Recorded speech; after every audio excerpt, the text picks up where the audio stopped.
Everybody wants something. Middle finger in the air, no fist pump. And me, Shawnee Wiz, got this bitch jumping.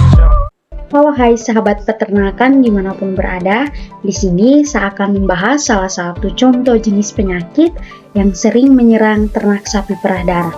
Nah, contoh penyakit yang saya ambil di sini adalah penyakit leptospirosis.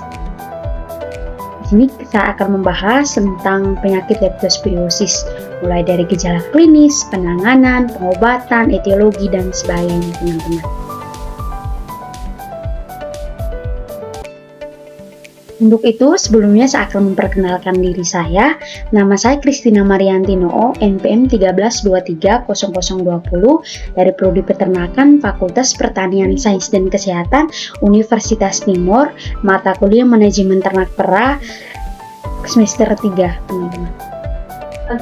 Nah, yang sebelumnya saya akan membahas tentang ternak sapi perah darah.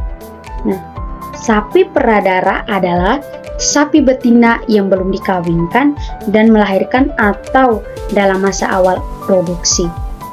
Biasa disebut dengan sapi suci.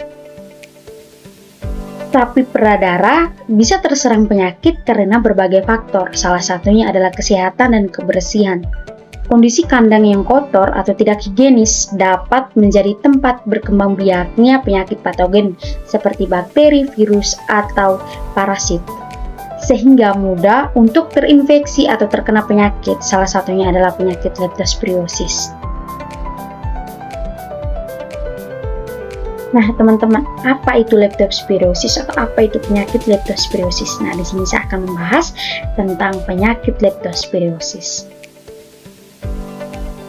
Nah, teman-teman, penyakit leptospirosis ini adalah penyakit infeksi yang dapat mempengaruhi ternak sapi darah yang disebabkan oleh bakteri dari genus Leptospira.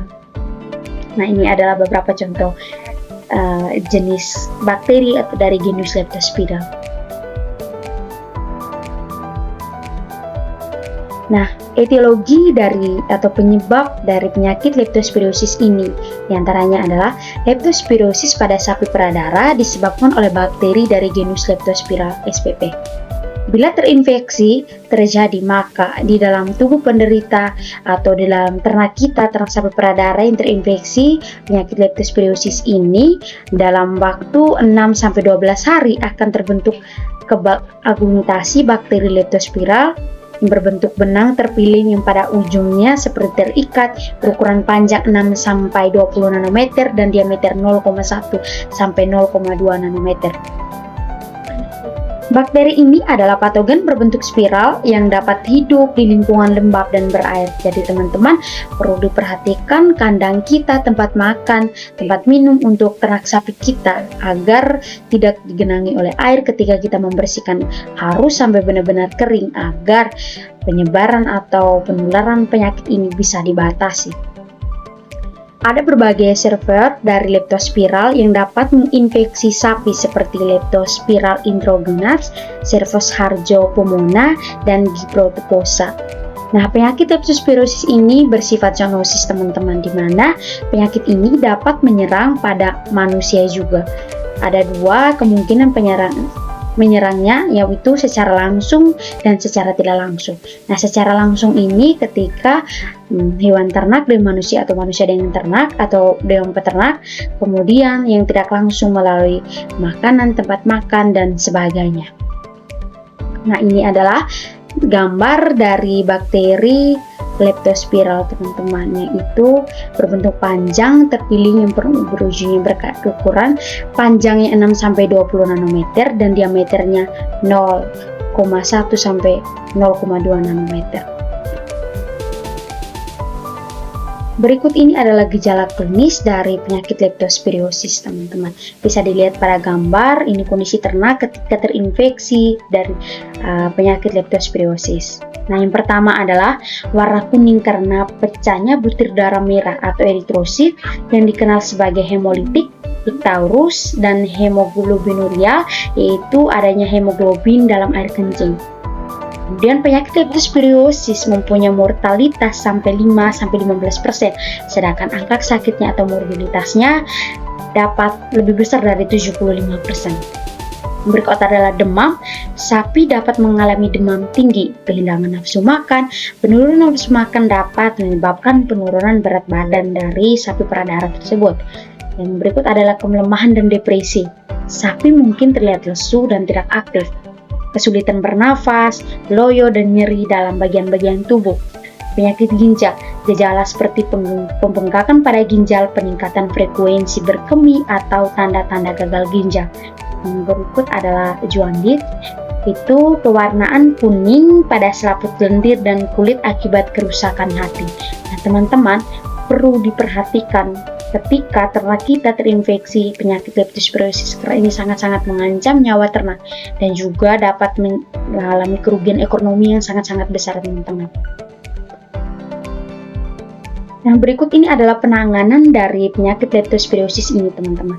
Nah, penanganan yang paling umum dilakukan adalah vaksinasi, di mana penyakit ini sangat umum, sangat lazim dilakukan oleh para peternak ketika ternak terinfeksi penyakit, apapun penyakitnya.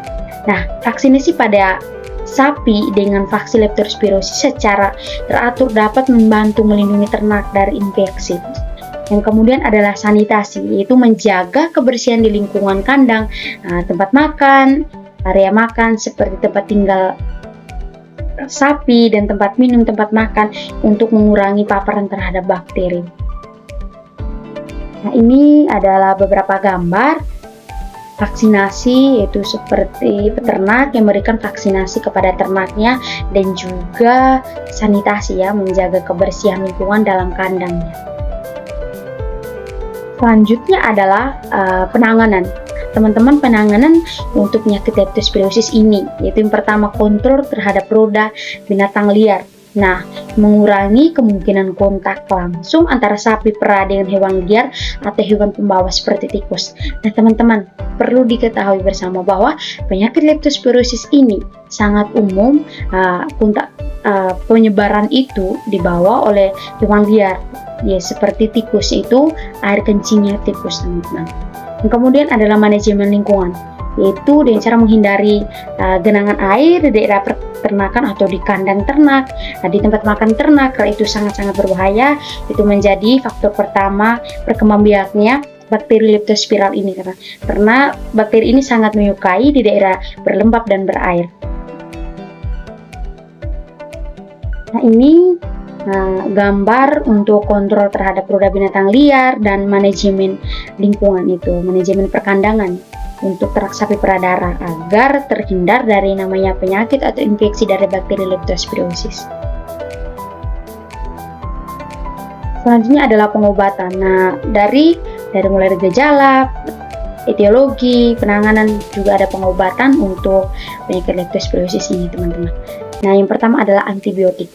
Antibiotik seperti doxycycline, penicillin atau amoxicillin sering digunakan untuk mengobati infeksi leptospirosis. Pengobatan harus dimulai secepat mungkin setelah gejala muncul. Nah, teman-teman, perlu diperhatikan, sahabat peternak, perlu diperhatikan ketika ternak kita terinfeksi penyakit apapun itu harus cepat-cepat diatasi atau diberi antibiotik agar tubuhnya kebal ketika terinfeksi penyakit lagi karena memiliki antibodi yang sudah kuat. Itu yang kemudian adalah perawatan sportif seperti pemberian cairan untuk mengatasi dehidrasi serta perawatan untuk mendukung fungsi ginjal dan hati jika diperlukan.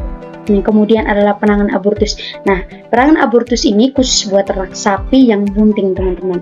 Jika infeksi penyebaban abortus, perawatan khusus mungkin diperlukan untuk mengelola komplikasi dan pemulihan kesehatan sapi.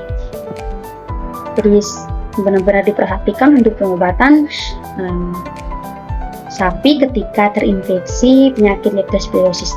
Nah, ini beberapa jenis antibiotik yang mungkin bisa diberikan kepada ternak ketika menderita penyakit leptospirosis ini yang disebabkan oleh bakteri Leptospira spp.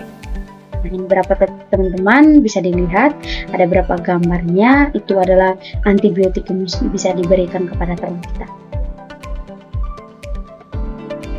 Nah, teman-teman, sekian dari materi yang saya bawakan tentang penyakit leptospirosis. Nah, Nah, di sini saya akan memberikan sedikit edukasi kepada teman-teman sahabat peternakan dimanapun berada. Nah, perlu diperhatikan benar-benar jika ternak kita terinfeksi penyakit leptospirosis, karena penyakit ini sangat-sangat berbahaya untuk ternak sapi kita karena dapat mengancam nyawa ternak sapi peradara yang menjadi calon induk untuk generasi berikutnya. Selain itu, selain penurunan kualitas berat badannya, produktivitas daripada ternak tersebut, yang berikutnya adalah kerugian ekonomi yang begitu besar, teman-teman. Ketika ternak kita terinfeksi penyakit leptospirosis, kita akan mengalami kerugian ekonomi yang sangat-sangat besar. Dari saya, terima kasih.